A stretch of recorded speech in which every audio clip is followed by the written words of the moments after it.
இது GitOps வேலைமுறைகளில் ஆர்கோசிட்டி மற்றும் terraform இடையான முக்கிய வேறுபாடுகள் குறித்த ஒரு விரைவான சுருக்கம். GitOps முறைக்கு நீங்க புதுசுனா இன்ஃப்ராஸ்ட்ரக்சரை நிர்வகிக்கிற இந்த இரண்டு பாப்புலரான டூல்ஸும் எப்படி முற்றிலும் மாறுபட்ட அணுகுமுறையை கொண்டிருக்குன்னு கண்டிப்பா தெரிஞ்சுக்கணும். முதலில் இதுங்க தரவுகளை எங்கிருந்து எடுக்குதுன்னு பார்க்கலாம். ஆர்கோசிட்டிக்கு கிட் மட்டும்தாங்க ஒரே அடிப்படை ஆதாரம். இதுல ஸ்டேட் ஃபைல்னு எதுவும் கிடையாது. ஆனா டெராஃபார்ம் பாத்தீங்கன்னா தன்னோட TF கோப்புகளையும் அதோட ஸ்டேட் ஃபைலையும் அடிப்படையா வச்சு தான் செயல்படுது. இரண்டாவதாக, உள்கட்டமைப்பில் ஏற்படக்கூடிய மாற்றங்களை, அதாவது ட்ரிஃப்ட் நடந்தா அதை இவை எப்படி கண்டுபிடிக்குது? ஆர்கோசிட்டி கிட்ல இருக்கிற தரவையும் குபர்னெட்டிஸ்ல இருக்கிற நிஜ நிலைமையும் ஒப்பிட்டு பார்க்கிறது. ஆனா டெராஃபார்ம் தன்னோட ஸ்டேட் ஃபைலை நிஜமான உள்கட்டமைப்புடன் ஒப்பிட்டு பார்த்து மாற்றங்களை கண்டறிகிறது. மூன்றாவதாக மற்றும் இறுதியாக, பிழைகளை சரிசெய்யும் முறை.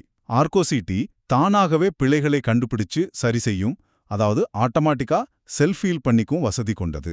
ஆனா டெராஃபார்ம்ல நாமாக டெராஃபார்ம் அப்ளைங்கிற கட்டளையை கொடுத்தால் மட்டுமே திருத்தங்கள் நடக்கும். முடிவா சொல்லணும்னா, ஆர்கோசிட்டி என்பது கிட்டை முழுமையா நம்பி இருக்கிற ஒரு தொடர்ச்சியான தானியங்கி முறை. ஆனா டெராஃபார்ம் என்பது ஸ்டேட் ஃபைல்களை கொண்டு கட்டுப்பாட்டுடன் செயல்படுற ஒரு கருவி.